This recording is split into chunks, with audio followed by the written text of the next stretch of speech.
Hello everyone and welcome to Vidyakul. आज के इस वीडियो के साथ हम एक न्यू सीरीज स्टार्ट कर रहे हैं।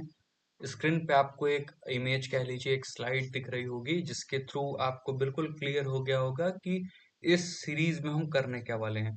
देखिए, सीयूटी पीजी 2025 के लिए एक नई सीरीज चला रहे हैं हम, जिसमें जीके जीएस के क्वेश्चंस डिस्कस कर रहे होंगे हम लोग। और उसमें भी पर्टिकुलरली अगर बात करें क्या डिस्कस कर रहे होंगे, तो जो पास्ट ईयर के पेपर्स हैं यानी पीवाईक्यूज डिस्कस करेंगे। और इसी के साथ साथ हम लोग जो है वो मोस्ट इम्पॉर्टेंट एमसीक्यूज भी डिस्कस करेंगे। ये जो सीरीज होगी वो डीयू एंड बीएचयू एलएलबी और बीएड कोर्स के लिए हेल्पफुल होगी। प्राइमरली हम ये जो वीडियो सीरीज क्रिएट कर रहे हैं, इसमें डीयू और बीएचयू एलएलबी के लिए जो पेपर कोड है सीओ क्यूपी 11 पेपर कोड, इसके लिए बहुत ज्यादा हेल्पफुल रहेगा ये पूरा सीरीज। और इसी के साथ साथ एक जो है वो आपका और पेपर कोड है जो कि BEd humanities and social sciences के लिए है, जिस पेपर कोड का नाम है COQP 05 04 या 5 आई थिंक। 05 तो जो है वो लैंग्वेजेस के लिए है, 04 है, ठीक है। तो 04 जो है वो आपका BEd humanities and social sciences के लिए। तो इस पर्टिकुलर पेपर के लिए भी ये सीरीज काफी हेल्पफुल होगी। हम इसमें क्या कर रहे होंगे, जहां पे भी एनटीए ने कहीं हमें अगर पिछले सालों में कहीं जीके जीएस के क्वेश्चंस पूछे हैं और वो डिस्कस करेंगे, पर्टिकुलरली बीएड वाले। और उसके बाद पहले एमबीए में भी पूछता था। पहले जो होता था सीयूटी पीजी में, वो 25 क्वेश्चंस पूछे जाते थे आपके जनरल टेस्ट टाइप के। वहां के भी जो क्वेश्चंस होंगे उनको भी हम डिस्कस कर रहे होंगे। तो वो पीवाईक्यूज हम डिस्कस करेंगे एलएलबी के, बीएड के, एमबीए के और बाकी सारे कोर्सेज के। और उसके साथ साथ जो कुछ मोस्ट इंपॉर्टेंट एमसीक्यूज होंगे जो इस बार एग्जाम में आने के चांसेस बहुत ही ज्यादा है, उनको भी डिस्कस कर रहे होंगे। तो आपका एग्जाम जो है वो सीओ के पे 11 का शेड्यूल आ चुका है पूरे इस बार के एग्जाम का। वो है आपका 25 मार्च को। और सीओ के पे 04 का भी एग्जाम, मुझे एग्जैक्ट डेट नहीं याद आ रहा, अपडेट शेड्यूल हमने डिस्कस किया हुआ है, उसको आप जाके देख सकते हैं। तो ये थी पूरी इन्फॉर्मेशन। तो चलिए विदाउट एनी डिले स्टार्ट करते हैं। तो आई होप आप सब वीडियो को स्किप नहीं करेंगे, बिल्कुल ध्यान से करेंगे। अगर आपको लगेगा कि मैं बहुत स्लो चल रहा हूँ तो आप अपनी स्पीड यूट्यूब पे बढ़ा लीजिएगा, 1.5 है, जो आपको ठीक लगे आप वो कर सकते हैं। बाकी इसका जो फ्री पीडीएफ होगा वो हम अपने टेलीग्राम ग्रुप में शेयर कर देंगे, so don't worry about that. वो चीज़ आपको चली जाएगी, बट ध्यान से सुन लीजिएगा ताकि मैक्सिमम चीज़ें आपको क्लियर हो जाए। तो बिना किसी देरी के स्टार्ट करते हैं। पहला क्वेश्चन है, date of launching of satellite Aryabhata. Aryabhata जो था वो कब जो है वो आपका इस सैटेलाइट को लॉन्च किया गया था। तो जो करेक्ट आंसर होगा वो आपका क्या होगा? करेक्ट आंसर आप खुद भी एक बार अपना ट्राई करिएगा, बाकी हम बता भी देते हैं। The correct answer will be 19 अप्रैल 1975। ये भारत का फर्स्ट सैटेलाइट था, इस बात को भी याद रखिएगा। क्या था ये? भारत का फर्स्ट सैटेलाइट है ये। और उसके बाद से एक बात और भी याद रखिएगा, इसको लॉन्च कहाँ से किया गया था? तो इसको लॉन्च गया था यूएसएसआर से, ठीक है। तो यूएसएसआर से लॉन्च किया गया था आर्यभट्ट जो है वो 19 अप्रैल 1975 को लॉन्च किया गया था। तो ये क्वेश्चन बहुत आसानी से आपका क्लियर हो गया होगा। इसके बाद कुछ और भी चीजें याद रखिएगा, जैसे आर्यभट्ट जो है वो इसके बारे में विशेष कुछ चीजें आपको बतानी होंगी। लाइक जैसे रोहिणी के बारे में आपने सुना होगा, ठीक है। रोहिणी क्या है इसके बारे में आपको मुझे कमेंट बॉक्स में बताना होगा, क्योंकि बहुत सारे ऐसे क्वेश्चंस भी आपको सामने देखने को मिलेंगे, क्योंकि एनटीए कब क्या पूछ देता है कुछ पता नहीं चलता। तो हम सारी चीजों को कवर करके चल रहे हैं, क्योंकि ये जो था वो भारत का कंप्लीटली डिजाइन था, मतलब India first completely designed satellite. ये पूरी तरीके से भारत ने इसको निर्मित किया हुआ था। तो इस फैक्ट को भी हम लोग नोट करते हुए चलेंगे कि ये इंडिया के द्वारा जो है वो कंप्लीटली डिजाइंड फर्स्ट क्या था, सैटेलाइट था, ठीक है। तो इस बात को सॉरी, कंप्लीटली कंप्लीटली होना चाहिए। Just wait for well. तो थोड़ा सा इस सीरीज को हम लोग थोड़ा स्लो चलेंगे, बिकॉज काफ़ी सारी चीज़ें हमें यहाँ पे डिस्कस करनी है। सो थोड़ा सा फैक्ट हम लिखते हुए चलेंगे, जिससे कि आपको शेयर कर देंगे, तो आप अपना टेलीग्राम ग्रुप में देख भी लीजिएगा। इंडिया फर्स्ट कम्प्लीटली डिजाइन, ठीक है। थोड़ी सी राइटिंग मेरी आप मैनेज करिएगा। India's first completely designed satellite था, ठीक है। बाकी नेक्स्ट क्वेश्चन की तरफ चलते हैं। बाकी रोहिणी क्या था उसके बारे में भी आप मुझे कमेंट बॉक्स में बताइएगा, ठीक है। इंडियाज कम्प्लीटली डिजाइन, ठीक है। बाकी सेकंड क्वेश्चन पे आते हैं। सेकंड क्वेश्चन एक और पूछा हुआ है। क्वेश्चन क्या था ध्यान से देख लीजिएगा। मैच द फॉलोइंग टाइप के क्वेश्चंस बहुत ज्यादा पूछे जाते हैं। प्रभा अत्रे, एक साइड जो है वो पद्म विभूषण अवार्डीज का नाम दिया हुआ है, और दूसरे साइड किस फील्ड में इनको दिया गया है, इस बात को ध्यान रखना होगा। तो इसलिए जो आप 2025 में पेपर दे रहे हैं, तो जिसको भी इस बार पद्म विभूषण अवार्ड मिला है, भारत रत्न मिला है या फिर पद्मश्री मिला है, तो आपको ये जरूर देख लेना चाहिए कि कौन से क्षेत्र से वो आते हैं। एटलीस्ट पद्म विभूषण तो देख ही लीजिएगा। बाकी पद्मश्री थोड़े ज्यादा रहते हैं, इस वजह से कई बार होता क्या है कि उनसे सवाल नहीं पूछता, लेकिन पद्म विभूषण की संख्या कम होती है, बहुत कम नंबर में लोगों को दिया जाता है, इस वजह से पूछ लिया जाता है। इसलिए पद्म विभूषण से एक बार सवाल पूछा हुआ है। देखिए, आप कल्याण सिंह को जानते होंगे, बहुत बड़े लीडर थे बीजेपी के, भारतीय जनता पार्टी के। तो इनका जो संबंध है वो किससे है, आप ऑलरेडी देख पा रहे हो। सबसे पहले देख लीजिए ध्यान से यहाँ से, अ, इनके बारे में आप ऑलरेडी जानते हैं, पब्लिक अफेयर्स होगा, ठीक है। तो ये हो जाएंगे पब्लिक अफेयर्स में। बिपिन रावत जो थे, हमारे पहले आर्मी, इसके बहुत पहले जो है वो कुछ समय पहले आर्मी के चीफ भी रह चुके हैं और चीफ ऑफ डिफेंस स्टाफ भी रहे हैं, सीडीएस भी रहे हैं, पहले सीडीएस थे, ठीक है। तो जनरल बिपिन रावत का जो किस में जाएगा, आप इनको देख लीजिए, सिविल सर्विसेज में चला जाएगा, ठीक है। बाकी कल्याण सिंह का किस में जाएगा, पब्लिक अफेयर्स में जाएगा। अब देखिए डी का 3 जो है वो आपका दो ऑप्शन में दिख रहा है, एक तो 3 में भी है, 4 में भी है। अब कल्याण सिंह का फर्स्ट किस में है, तो ये ऑप्शन नंबर 3 में दिख रहा होगा आपको यहाँ पे। तो देखिए प्रभा अत्रे जो थी वो किस क्षेत्र से थी, तो ये आर्ट की थी। और बाकी राधे श्याम खेमका जी जो है वो क्या है, लिटरेचर एंड एजुकेशन से रिलेटेड है, ठीक है। तो यहाँ पे भी आपको स्क्रीन पे दिख रहा होगा। तो इस तरीके से जो इसका करेक्ट आंसर होगा वो आपका क्या होगा, ऑप्शन नंबर 3 जो होगा इसका करेक्ट आंसर होगा। बहुत ध्यान से आप समझ लीजिएगा। प्रभा अत्रे जी जो है वो आर्टिस्ट है। कल्याण सिंह पब्लिक अफेयर्स में इनको दिया गया है। राधेश्याम खेमका एक जर्नलिस्ट हैं, संपादक हैं न्यूज़पेपर के, या फिर जर्नलिस्ट कह लीजिए, समझ लीजिए।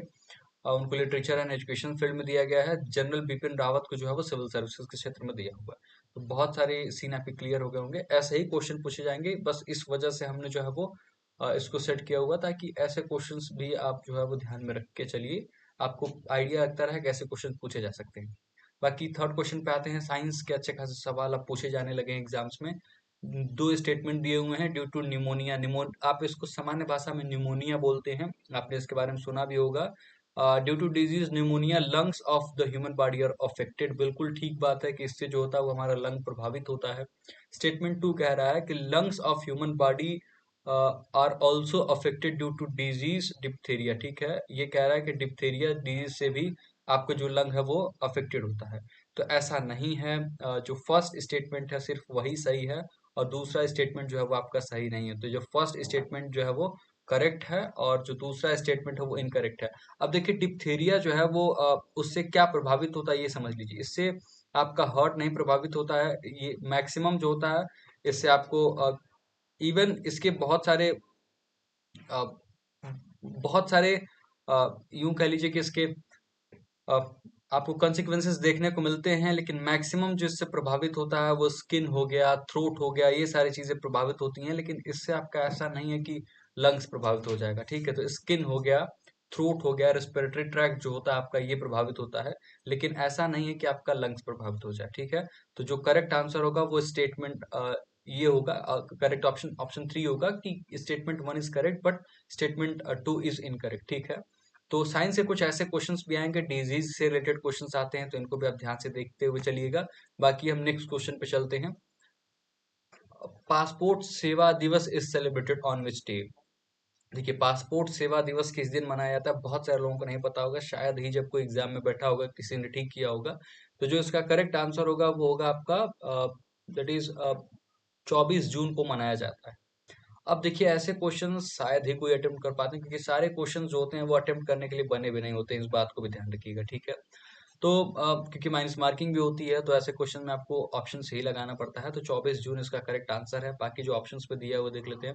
देखिए 20 अप्रैल को कोई कोई बहुत खास दिवस नहीं मनाया जाता, लेकिन 22 अप्रैल को जो है वो आप कौन सा डे मनाते हैं, बहुत ही प्रोमिनेंट है। आप ये मुझे कमेंट बॉक्स में बताएंगे, या फिर जैसा आप कहेंगे मैं बता भी दूंगा। बाकी 12 मार्च के बारे में अगर बात करें, तो 12 मार्च के दिन जो है वो हम क्या सेलिब्रेट करते हैं, तो 12 मार्च के दिन हम क्या सेलिब्रेट करते हैं, तो डांडी मार्च का जो डे था वो हम इसी को सेलिब्रेट करते हैं, ठीक है। लेकिन डांडी मार्च जो है वो इसी दिन से स्टार्ट होता है, 11-12 तारीख को ही स्टार्ट किया जाता है। ये अब कब स्टार्ट किया था इसको भी समझ लीजिए। तो ये स्टार्ट किया था आपका 11 और 12 मार्च, कई जगह पे 11 देता है, कई जगह पे 12 भी देता है, ठीक है। 12 मार्च 1930 को, ठीक है। बाकी ये पहुंचता कब है डांडी, तो सॉरी स्पेलिंग, ठीक है। ये पहुंचता है आपका 6 अप्रैल को, ये पहुंच जाता है डांडी में, ठीक है। स्टार्ट कहाँ से होता है, साबरमती आश्रम से स्टार्ट होता है ये, और कहाँ पहुंच जाता है ये आपका, साबरमती आश्रम टू डांडी, ठीक है। अब देखिए साबरमती आश्रम से डांडी पहुंचता, डांडी गुजरात के किस जिले में है, तो गुजरात के नवसारी जिले में जो है वो आपका डांडी पड़ता है, ठीक है। ये पड़ता है आपका गुजरात के नवसारी जिले में। तो इतने फैक्ट्स आपको याद रहे होंगे, गांधी जी ने उसको चलाया था। और भी हम बहुत सारे फैक्ट्स जब हिस्ट्री को कवर करेंगे तो वहां देख लेंगे कितने किलोमीटर चले थे, कितने फॉलोअर्स थे, बहुत सारे डिटेल्स हैं, बहुत उस डिटेल में नहीं जा रहे हैं। बाकी देखिए 12 12 मार्च हो गया। 22 मार्च को हम क्या मनाते हैं, तो देखिए 22 मार्च को हम वाटर डे मनाते हैं, ठीक है। World water day, just a minute, world water day जो होगा इसका करेक्ट आंसर होगा, या फिर उस फैक्ट को जान लीजिए कि वर्ल्ड वाटर डे हम सेलिब्रेट करते हैं 22 मार्च को। बाकी 22 अप्रैल को हम क्या सेलिब्रेट करते हैं, तो हम सेलिब्रेट करते हैं अर्थ डे, ठीक है। हम सेलिब्रेट करते हैं क्या है, अर्थ डे, इसको भी याद रखिएगा, ठीक है। तो इतने सारे फैक्ट हो गए हैं। अब देखिए कुछ लोग नेशनल और वर्ल्ड में कंफ्यूज होते हैं, सिंपल याद रखिए 22 अप्रैल को अर्थ डे और 22 मार्च को वाटर डे हम सेलिब्रेट करते हैं, इतना याद रखेंगे पर्याप्त है। बाकी 18 मई को जो है वो क्या मनाया जाता है, बहुत कुछ ऐसा स्पेसिफिक हमें दिखा नहीं, इस वजह से हमने इसको याद नहीं किया हुआ, बिकॉज बहुत कुछ ऐसा स्पेसिफिक है नहीं। बाकी मार्च में हमने याद रखा है। 18 मई को आप देख सकते हैं क्या कुछ इंपॉर्टेंट है, अगर कुछ होगा तो आपको कमेंट बॉक्स में बताइएगा, अदरवाइज फिर ठीक है, आगे चलते हैं। देखिए एक और क्वेश्चन था जो कि करंट अफेयर बेस्ड था, कि हम सबसे पहले नीचे से आते हैं, ऑप्शन डी विल चेक इसमें क्या लिखा हुआ है। The house of the people elects its own presiding officers called speakers and deputy speakers. Deputy की स्पेलिंग गलत है, DEPUTY स्पीकर होता है। तो ये स्टेटमेंट बिल्कुल ठीक है, इसमें कोई डाउट नहीं किसी को होना चाहिए, ये स्टेटमेंट बिल्कुल ठीक है। तीसरे पे आते हैं, इसके बाद as per election commission the candidate who secure uh, less than 1/6 of the valid votes cast lose their security deposit in an election। तो सिक्योरिटी डिपॉजिट क्या होती है कि एक धनराशि जो होती है, एक अमाउंट जो होता है, वो इलेक्शन कमीशन अपने पास डिपॉजिट करता है हर एक कैंडिडेट से। अगर कोई भी कैंडिडेट, अगर मान लीजिए सपोज 100 वोट्स पड़े हैं, ठीक है, मैं थोड़ा सा इसको ऊपर लिख के आपको समझा देता हूँ। सपोज किसी कंस्टिट्यूएंसी में 100 वोट्स पड़े हैं, जो कि नॉर्मली इतना नहीं पड़ता है, इससे अधिक ही पड़ता है। इसका 1/6 ऑलमोस्ट 16 to 17 वोट्स अगर उसको मिलते हैं, तभी उसको वो जो जमानत राशि होती है, सिक्योरिटी डिपॉजिट, वो वापस की जाती है, अदरवाइज वापस नहीं किया जाता है। तो ये डेटा भी बिल्कुल ठीक है, स्टेटमेंट 3 भी बिल्कुल ठीक है। Now we should move towards the B option. The election commission of India has decided to increase the amount of security for Vidhan Sabha. विधानसभा के लिए जो, यानी लेजिस्लेटिव असेंबली इलेक्शंस के लिए जो सिक्योरिटी डिपॉजिट है, उसको यहाँ ये कहना चाह रहे हैं कि इसको जो है वो इलेक्शन कमीशन ने बढ़ा दिया हुआ है, और कितना कर दिया है, 15,000 रुपये कर दिया। ऐसा नहीं है, ये जो किया गया वो 10,000 रुपीज किया गया, ठीक है। कितना कर दिया गया, 10,000 रुपीज। तो ये जो ऑप्शन है वो आपका रॉन्ग है। बाकी फर्स्ट वन भी ठीक है, फर्स्ट वाले में क्या किया गया है, इसको भी आप देख सकते हैं। फर्स्ट वाला भी जो है वो बिल्कुल आपका करेक्ट है, इस सेंस में करेक्ट है कि जो अमाउंट है वो 10,000 से बढ़ा करके वो अमाउंट कितना कर दिया गया, 25,000 कर दिया गया। तो यहाँ से बिल्कुल ठीक आपको समझ में आ गया होगा। तो अब आपका option A, C and D सही होगा, ठीक है। तो कौन सा ऑप्शन ठीक होगा आपका, ऑप्शन नंबर बी। तो अब आपको इस सारे सीन समझ में आना चाहिए। अच्छा, वर्तमान में स्पीकर कौन है लोकसभा के, इसको भी जान लीजिए। तो वर्तमान में जो स्पीकर हैं वो हमारे ओम बिरला जी हैं, ठीक है, ओम बिरला जी हैं। ये लोकसभा की हम बात कर रहे हैं। बाकी हाउस ऑफ पीपल जो है वो लोकसभा को ही बोलते हैं, ठीक है। किसको बोलते हैं, लोकसभा को ही हम क्या बोलते हैं, house of, sorry house of people बोलते हैं, ठीक है। और हाउस ऑफ काउंसिल्स किसको बोलते हैं, राज्यसभा को बोलते हैं। बाकी डिप्टी स्पीकर कौन है वर्तमान में, मुझे कमेंट बॉक्स में आप जरूर बताएंगे। तो हम लोग अपने अगले क्वेश्चन की तरफ चलते हैं। ऑल राइट, ब्लैंक है, कोई बात नहीं, जानबूझ के ब्लैंक रखा गया है। 6 नंबर क्वेश्चन पे आते हैं। Citizenship is covered under which part of Indian constitution. तो सिटीजनशिप जो है वो कौन से भाग में कवर किया गया है, इसको हमने, इस क्वेश्चन को हमने खुद ही फ्रेम किया हुआ, और दैट्स द रीजन कि हम आपको इसका बहुत अच्छे से आंसर बताएंगे। आप सबको पता होगा कि पार्ट 2 जो होगा इसका स्ट्रेट फॉरवर्ड आंसर होगा, तो फिर उसको आपने क्यों इंक्लूड कर लिया, ठीक है। हमें पता है कि आपको पता है, बट इसके थ्रू हम बहुत सारी चीज रिवाइज करने वाले हैं। कौन से आर्टिकल में इसका मेंशन मिलता है आपको, तो आर्टिकल, देखिए आर्टिकल 5 to 11 इसका आपको मेंशन मिलेगा। भाग आपको ऑलरेडी पता है, भाग 2, ठीक है। अच्छा, ये एक फैक्ट क्लियर हो गया आपका। पार्ट 1 में क्या है, पार्ट 1 में आप एक बार चले आइए, तो पार्ट 1 में इंडिया और भारत और उसके राज्यों के बारे में डिटेल्स दी गई है, ठीक है। तो पार्ट 1 में कौन कौन से आर्टिकल्स हैं, तो पार्ट 1 में आपके आर्टिकल 1 to 4 जो होते हैं वो पार्ट 1 में आते हैं, ठीक है। और उसके बाद से पार्ट 3 में आप आ जाइए, जिसमें आपको फंडामेंटल राइट्स देखने को मिलेंगे 12 से लेकर के 35 तक। इस पे एक पूरा डिटेल लेक्चर ही अपलोड है, जाके आप एक बार चेक कर लीजिएगा। बाकी पार्ट 4 में आ जाए, पार्ट 4 में जाने से पहले ये देख लीजिए एक बार कि जो फंडामेंटल राइट्स हैं वो 12 से 35 तक हैं। मेनली कुल कितने हैं, 6 हैं। पहले कुल कितने हुआ करते थे, 7, ठीक है। अ, अब देखिए 44th कॉन्स्टिट्यूशनल अमेंडमेंट हुआ था। ये कब हुआ था, 1978 में हुआ था, और इसके थ्रू जो था वो राइट टू प्रॉपर्टी जो है उसमें से हटा दिया गया, ठीक है।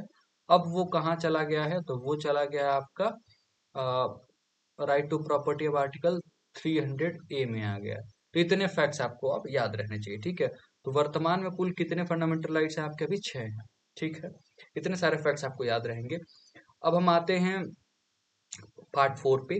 पार्ट 4 किसकी बात करता है, पार्ट 4 टॉक्स अबाउट डीपीएसपी, ठीक है। किसकी बात करता है, directive principles of state policy, जिसको हम हिंदी में राज्य के नीति निर्देशक तत्व बोलते हैं। और ये अनुच्छेद 36 से लेकर के 51 तक है। और ये जो है वो इन्फोर्सिएबल नहीं होते हैं, ठीक है। क्या है ये इन्फोर्सिएबल नहीं होते हैं, नॉन इन्फोर्सिएबल होते हैं, ठीक है। यानी कि कोर्ट में इनको आप इनके आधार पर नहीं जा सकते हैं, ठीक है। अच्छा, इसमें भी कुछ बहुत इंपॉर्टेंट हैं, जैसे आर्टिकल 41 है, ये बात करता है राइट टू वर्क की, ठीक है। किसकी बात करता है, राइट टू वर्क की बात करता है। और सबसे आजकल चर्चा में अधिक है आपका आर्टिकल 44, ये किसकी बात करता है, यूसीसी, यूनिफॉर्म सिविल कोड की बात करता है। और भी बहुत सारे हैं, उनको आराम से पॉलिटी के लेक्चर में कवर करेंगे, so don't worry about that. But common चीज आप जान के रखिए, क्योंकि बहुत इजी क्वेश्चंस भी कई बार हम गलत कर देते हैं एग्जाम में। सो उस चीज से बिल्कुल बाहर रहना होगा। राइट टू वर्क और यूनिफॉर्म सिविल कोड, इसको आप याद रखिएगा। बाकी 39A 39B ये सारी चीजें भी हम जब डीपीएसपी कवर करेंगे तो डिस्कस कर लेंगे। Let's move towards the next section. कौन सा है वो देख लेते हैं। एक बहुत इंटरेस्टिंग क्वेश्चन है, who among the following is the first woman to receive Nobel prize. अब देखिए बहुत ध्यान से समझिएगा, रिसीव 2 नोबेल प्राइज, एक नोबेल प्राइज की बात नहीं कर रहा है, किसकी बात कर रहा है, 2 नोबेल प्राइजेस की बात कर रहा है। क्वेश्चन को बहुत ध्यान से समझ लीजिएगा, इन एग्जाम के टाइम में भी बहुत इंपॉर्टेंट है। ऐसा बहुत बार जो है वो एनटीए ने किया है कि फंसाने के लिए, आपको कंफ्यूज करने के लिए क्वेश्चन जोड़ देता है। एक तो पहला पॉइंट यहाँ क्या है कि फर्स्ट वुमन, ठीक है, first woman to receive 2 Nobel prizes. तो without any delay the correct answer would be Marie Curie. अब देखिए कब कब इनको मिला था, ये जान लीजिए। 1903 में she got for physics subject, ठीक है। किसके लिए मिला था, फिजिक्स के लिए मिला था। और दूसरी बार जब इनको मिला था तो 1911 में, if I am not wrong, तो ये किसके लिए मिला था, ये मिला था इनको केमिस्ट्री के लिए, ठीक है। अब देखिए ये बात समझ लीजिए कि जो नोबेल प्राइज टॉपिक है वो बहुत ही फेमस टॉपिक है, ठीक है। जो नोबेल नोबेल प्राइज टॉपिक है वो फेमस इसलिए है, हम आपको ये भी समझा दें क्यों इतना ज्यादा फेमस है, क्योंकि बार बार इससे एनटीए क्वेश्चन पूछता रहता है। अभी हाल फिलहाल में क्या क्या पूछ सकता है वो हम आपको बता देते हैं। नोबेल प्राइज जो है वो अभी कब, अभी 2014 का, 2024 का देख लीजिएगा आप जरूर। हमने कुछ अपने टेलीग्राम ग्रुप में क्विजेस भी बना रखे हैं, जिससे कि आप समझ लीजिए कौन कौन से क्वेश्चन पूछे जाते हैं। लिटरेचर वाला पूछ ही लेता है, इस बात को भी ध्यान रखिएगा, लिटरेचर पूछ लेगा। फिर उसके बाद आपसे पीस का पूछ लेगा, और भी बाकी सारे पूछ सकते हैं, लेकिन ये दोनों तो पूछ ही लेता, तो इस वजह से इन दोनों को तो एकदम याद रख लीजिएगा। बाकी एक बार पढ़ लीजिएगा तो बहुत आसानी से आपका काम हो जाने वाला है। नोबेल प्राइज का स्टार्टिंग कब हुआ था, तो 1901 से स्टार्टिंग हुई है इसकी, आपको ये भी पता होना चाहिए। बाकी सबसे पहले ये, अच्छा सबसे पहले छोड़ दीजिए, ये बताइए सबसे मतलब किसके नाम पे ये दिया जाता है। एक इंपॉर्टेंट चीज आप ये भी समझ लीजिए कि नोबेल प्राइज हमने ऑलरेडी बता दिया 1901 से स्टार्ट होता है, ठीक है। किसके नाम पे दिया जाता है, तो आपने शायद नाम सुना होगा, अल्फ्रेड नोबेल के नाम पे दिया जाता है इसको। तो ये भी फैक्ट आपको पता होगा। सबसे पहले दिए जाना और बाकी सारी चीजें, बहुत सारे नाम है इसमें, उनका बहुत कुछ रिलेवेंस नहीं है, लेकिन अल्फ्रेड नोबेल के नाम पे दिया था, इतना जान के रखिएगा। बाकी और भी अगर कुछ फैक्ट होगा तो हम उसको डिस्कस कर लेंगे। बाकी बेसिक फैक्ट्स इतना ही थे। आगे चलते हैं। अ स्मॉल ऑर्गन, अब फिर से एक साइंस से बहुत अच्छा सवाल है। A small organ at the base of the brain that produces substances that affect growth and sexual development hormones in is called, इनको क्या कहते हैं? एक ऐसा स्मॉल ऑर्गन है जो कि आपके ब्रेन के बिल्कुल बेस पे, कहाँ पे लोकेटेड है? ब्रेन के बेस पे लोकेटेड है। और वो ऐसे सब्सटेंस प्रोड्यूस करता है, ऐसे हार्मोन्स प्रोड्यूस करता है जो हमारे ग्रोथ और सेक्सुअल डेवलपमेंट को अफेक्ट करते हैं। तो जो इसका करेक्ट आंसर होगा वो क्या होगा? Pituitary gland will be the correct answer. क्या इसका आंसर होगा? Pituitary gland. अब देख लीजिए बहुत ध्यान से, इसको हम क्या बोलते हैं? पिट्यूटरी ग्लैंड को मास्टर ग्लैंड भी बोलते हैं। इस बात को भी हम उम्मीद करेंगे कि आपने कभी पहले पढ़ा होगा और अब याद भी रखेंगे, ठीक है? क्योंकि अब सिर्फ पहले पढ़ने से काम नहीं होगा, अब एग्जाम आ रहा है तो आपको याद भी रखना पड़ेगा। इसको हम मास्टर ग्लैंड भी कहते हैं, ठीक है? बाकी हम आते हैं एड्रिनल के पास। तो ये जो ग्लैंड होती है वो कौन से हार्मोन को सेक्रेट करती है? तो एड्रेनलिन को सेक्रेट करती है। और उसको हम क्या बोलते हैं? इमरजेंसी ग्लैंड, ठीक है? क्या बोलते हैं? Emergency gland. और ग्लैंड और हार्मोन दोनों, अब कैसे ये भी समझा देते हैं आपको। एड्रिनल जो है वो ग्लैंड है और एड्रेनलिन जो है वो हार्मोन है, ठीक है? एड्रिनल ग्लैंड से एड्रेनलिन सेक्रेट होता है, उसको हम इमरजेंसी ग्लैंड, इमरजेंसी हार्मोन भी कहते हैं। बिल्कुल ठीक है। जब आप बहुत में होते हैं या फिर ऐसे सिचुएशन में होते हैं तो आपकी शरीर जो होती है वो एड्रिनल को सिक्रेट कर रही होती है। पीनल ग्लैंड्स के बारे में समझ लीजिए। ये जो ग्लैंड होती है वो भी आपके कहाँ पे होती है? ब्रेन में ही होती है। और ये जो पीनल ग्लैंड्स हैं ये क्या करती हैं? मेलाटोनिन आपने सुना होगा, ठीक है? आई होप मेलाटोनिन के बारे में आपने सुना होगा। उसी को ये सिक्रिएट करती है, ठीक है? किसको? मेलाटोनिन। ये भी आपके ब्रेन में ही होती है। तो मेलाटोनिन को सिक्रेट कौन करता है? तो ये पीनल ग्लैंड सिक्रेट करती है। हाइपोथैलेमस आपके एक ब्रेन का ही पार्ट है, लेकिन इसके बारे में बहुत कुछ इंपॉर्टेंट नहीं है एग्जाम पर्सपेक्टिव से, लेकिन जो इंपॉर्टेंट था वो हमने आपको ऑलरेडी बता दिया है। So the correct answer will be, correct answer क्या होगा आपका? पिट्यूटरी ग्लैंड इसका करेक्ट आंसर होगा, ठीक है? तो चलिए नेक्स्ट क्वेश्चन की तरफ चलते हैं। आई होप ऐसे जितने भी ग्लैंड्स हैं उनको आप याद रखिएगा, कौन से ग्लैंड से क्या सिक्रेट होता है। अच्छा, एक चीज और याद आ रहा है हमें, हम उसको भी डिस्कस कर लेते हैं कि पैनक्रियाज जो होता है वो क्या सिक्रेट करता है। पैनक्रियाज, आजकल इंसुलिन का नाम आपने बहुत सुना होगा, डायबिटीज बहुत सारे लोगों को हो रहा है। तो पैनक्रियाज जो होती हैं वो क्या सिक्रेट करती हैं? आपकी इंसुलिन सिक्रेट करती है, ठीक है? पैनक्रियाज जो है वो आपकी इंसुलिन सिक्रेट करती है। बाकी ऐसे बहुत सारे और भी हमारे इंडो एंड एक्सोक्राइन ग्लैंड्स हैं। अच्छा, सबसे लार्जेस्ट ग्लैंड कौन सा है? लार्जेस्ट ग्लैंड कौन सा है? ये भी आप हमें जरा कमेंट बॉक्स में बताइएगा। Largest gland of human body, ठीक है? Largest gland of human body. I hope आपको इसका आंसर पता होगा, बहुत इजी आंसर है, इस वजह से मैं पूछ रहा हूँ, अदरवाइज मैं आपको बता भी देता। नेक्स्ट क्वेश्चन की तरफ चलते हैं। फिर स्लाइड ब्लैंक है, इंटेंशनली ब्लैंक है और कोई वजह नहीं है।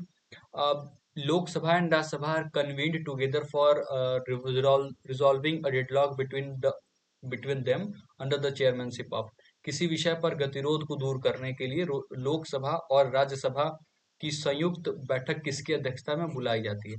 जो ज्वाइंट सेशन होता है वो किसकी अध्यक्षता में बुलाया जाता है? अब ध्यान से समझ लीजिए, कौन कन्वीन करता है, बुलाता कौन है? तो बुलाता है राष्ट्रपति हैं, राष्ट्रपति महोदय बुलाते हैं। लेकिन इसको अध्यक्षता कौन करता है? इसको चेयर कौन करता है? तो चेयर करते हैं कौन? लोकसभा के स्पीकर। कौन चेयर करता है?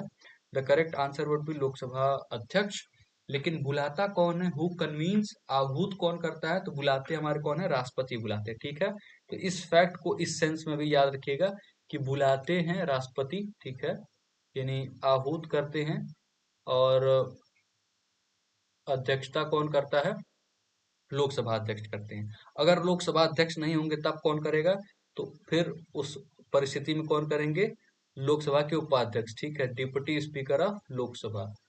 तो ये सीन भी याद रखिएगा। अच्छा, इसका मेंशन कहाँ मिलेगा आपको? इसका मेंशन जो होगा वो आपको, इसका जिक्र संविधान के अनुच्छेद 110 में मिलेगा, ठीक है? 108 में मिलेगा, सॉरी, 108 में मिलेगा। 108 में आपको इसका जिक्र जो होगा ज्वाइंट सेशन का आपको मिल जाएगा। और 110 में आपको मनी बिल और बाकी सारी चीजों से रिलेटेड डिटेल्स मिलेंगे, ठीक है? तो 108 में आपको इसका जिक्र मिलेगा। अब मुझे उम्मीद है सारी चीजें आपको क्लियर होंगी। बाकी जल्दी जल्दी हम देख लेते हैं। वाइस प्रेसिडेंट अभी कौन है? जगदीप धनखड़ है। प्रेसिडेंट कौन है? द्रौपदी मुर्मू है। लोकसभा अध्यक्ष कौन है? ओम बिरला है। और मुख्य चुनाव आयुक्त कौन है? अभी हाल फिलहाल में ही बने हैं। बहुत अच्छा करंट अफेयर्स का एक क्वेश्चन आपके लिए, तो ये हमने अपने टेलीग्राम ग्रुप में शेयर किया हुआ है। नाम बता भी देते हैं। ज्ञानेश कुमार जो है वो जो अभी हाल फिलहाल में जो है वो क्या बने हमारे क्या बने हैं? मुख्य चुनाव आयुक्त। अच्छा, इनके बारे में डिटेल जान लीजिए कि 324 अनुच्छेद में कौन से आर्टिकल में? 324 अनुच्छेद में इनके बारे में जिक्र मिलेगा आपको। बाकी लोकसभा इलेक्शन, सॉरी, जो इलेक्शन कमीशन है यानी चुनाव आयोग, उसके बारे में पूरा जिक्र आपको 324 से लेकर के 329 तक में मिलता है। तो ये सारी डिटेल्स हो गई हैं। आगे चलते हैं। एक चीज और फैक्ट जरा मुझे याद आ रहा है, मैं सोच रहा हूँ आपको बता ही दूं। लोकसभा अध्यक्ष जो है वो पहली बार कौन बने थे? जीवी मावलंकर। ठीक है, जीवी मावलंकर जो है वो ये आपके मावलंकर जी जो है वो पहली बार क्या बने थे? लोकसभा अध्यक्ष। थोड़ा सा स्पीड मेरी स्लो है, again you all have to manage. Mavalankar, थोड़ा स्पेलिंग आप देख लीजिएगा। ठीक है, जीवी मावलंकर जो है वो पहली बार लोकसभा के अध्यक्ष भी बने थे। तो ये भी फैक्ट आपको क्लियर होगा। लास्ट क्वेश्चन पे आते हैं। अभी हम 10 क्वेश्चन ही डिस्कस कर रहे हैं, आगे जैसे जाएंगे नंबर ऑफ क्वेश्चंस पे बढ़ाते जाएंगे। अगर आप कमेंट बॉक्स में कमेंट करिएगा तो हम लोग इसको लाइव में डिस्कस करना स्टार्ट कर देंगे। ठीक है। Which high court has jurisdiction over the union territory of Andaman and Nicobar? कौन से जो हाई कोर्ट है उसके ऊपर या उसके पास क्षेत्राधिकार है अंडमान एंड निकोबार का? हिंदी में भी क्वेश्चन हमने लगाया हुआ है। अंडमान और निकोबार द्वीप समूह संघ शासित क्षेत्र किस राज्य, किस उच्च न्यायालय के अधिकार में आता है? तो किस उच्च न्यायालय के अधिकार में आता है? बहुत इजी आंसर होगा। तो आपने कलकत्ता के बारे में सुना होगा, जिसको हम हाल फिलहाल में, अब भी नाम वही है, कलकत्ता हाई कोर्ट ही है, तो क्या किया जा सकता है, नाम तो नहीं चेंज किया इन्होंने। कलकत्ता हाई कोर्ट जो है वो इसका नाम अभी भी रखा हुआ है। एक और इम्पोर्टेंट सवाल ये है कि कुल वर्तमान में जो है वो कितने हमारे यहाँ हाई कोर्ट्स हैं, इनको भी याद रखिएगा। तो ये कितने हैं? 25 हैं। इसको बहुत बेसिक फैक्ट्स के तौर पे याद रखिएगा, बिकॉज होता क्या है कि आजकल डायरेक्ट क्वेश्चन पूछ लिया जाता है कि अ, आज के टाइम में भारत में कुल कितने हाई कोर्ट्स हैं। तो इट्स वेरी मच इम्पोर्टेंट कि आप इसको याद करके रखिएगा। ठीक है, तो जो इसका करेक्ट आंसर क्या है आपका? वो करेक्ट आंसर है 25। कुल आज के समय, वर्तमान समय में क्या है आपके? 25 क्या है वर्तमान में आपके हाई कोर्ट से? ठीक है, तो it's all fine. I think कि हमें इसको यहीं कहीं मेंशन कर देते हैं। जस्ट वेट कि total high courts in India. ठीक है, तो total high courts in India कितने अभी वर्तमान में? 25 है। ठीक है, इसको याद रखिएगा। बाकी मैक्सिमम चीज़ें आपकी हो गई हैं। लास्ट स्लाइड पे जाने से पहले हम कुछ डिस्कस और भी करना चाहेंगे। मुझे याद आ रहा है 18 मई का हमने कहीं जिक्र किया हुआ था। 18 मई को जो है वो हम लोग आर्म्ड फोर्सेस डे भी सेलिब्रेट करते हैं। पहली बात तो ये है कि हम आर्म्ड फोर्सेस डे सेलिब्रेट करते हैं, आर्म्ड फोर्सेस डे। और दूसरा एक चीज़ और हमें याद आ रहा है, हम लोग क्या सेलिब्रेट करते हैं उसको भी हम थोड़ा डिस्कस करना चाहते हैं। International international museum day. ठीक है, इंटरनेशनल म्यूजियम यानी संग्रहालय, आपको ऑलरेडी पता होगा, तो इससे कोई कंफ्यूज होने की जरूरत नहीं है। ठीक है, तो ये थी पूरी इन्फॉर्मेशन। आई होप ये वीडियो आपको अच्छा लगा होगा। कहीं कोई डाउट हो आप कमेंट बॉक्स में कमेंट करिएगा, टेलीग्राम ग्रुप में मैसेज कर दीजिएगा। इसका पीडीएफ हम जैसे ही लेक्चर अपलोड होगा उसके तुरंत बाद जो है वो आपको शेयर कर देंगे टेलीग्राम ग्रुप में, जिससे कि आपको कोई भी प्रॉब्लम ना हो, आप बिल्कुल आसानी से देखते रहें। अच्छा, हमने यहाँ पे आर्टिकल 110 का भी जिक्र किया हुआ था, तो इसको भी आप जरा हमें बताइएगा कमेंट बॉक्स में। हमने शायद आपको बता भी दिया, बट फिर भी then also you should tell me कि इससे क्या होगा, आपका जो है वो कहीं ना कहीं रिवीजन भी होता चलेगा। ठीक है, 112 में आपको ऑलरेडी पता होगा, जिसमें हम एनुअल फाइनेंशियल बजट की बात करते हैं। बजट शब्द कहीं लिखा नहीं हुआ है, लेकिन फिर भी जो है वो क्या है, मेंशन है, एनुअल फाइनेंशियल स्टेटमेंट। ठीक है, इसको हम नॉर्मल सेंस में क्या बोलते हैं? बजट बोल देते हैं। तो बट बजट शब्द का कहीं जिक्र नहीं किया गया। तो ये है पूरी वीडियो। आई होप आपको चीज़ें समझ में आई होंगी। जैसे ही आपको पीडीएफ मिलेगा, यहाँ पे आपको लिंक भी मिल जाएगा इसी वीडियो लेक्चर का। आप जैसे उस लिंक पे क्लिक करेंगे, आप तुरंत वीडियो लेक्चर पे आ जाएंगे। बाकी इस वीडियो सीरीज के साथ जुड़े रहिए, हम क्वेश्चंस के नंबर को और भी बढ़ाएंगे, आपके पूरे एग्जाम तक लगे रहेंगे। Stay tune with us. Channel अच्छा लगा हो तो सब्सक्राइब करिएगा, चैनल को दूसरों तक भी शेयर करिए, बहुत ज़रूरी है। इंस्टाग्राम पे भी हमें फॉलो करिए, वहाँ हम अपडेट्स और क्विजेस भी करते रहते हैं। और टेलीग्राम पे हम लगातार अपडेट्स, क्विजेज और बहुत सारी चीज़ें करते हैं। तो इसी के साथ इस वीडियो को हम ऑफ करते हैं। और देखिए हमने जो भी अपना लिखा हुआ सारी चीज़ें सेव करके रखा हुआ है, और जैसे ही ये वीडियो अपलोड होगा यूट्यूब पे, उसके कुछ टाइम बाद हम इस पीडीएफ को वहाँ शेयर कर देंगे। तो this was all about in this video. मिलते हैं कि शॉर्ट वीडियो में, तब तक के लिए खुश रहिए, अपना बेहद ख्याल रखिए। आप सभी का बहुत बहुत धन्यवाद।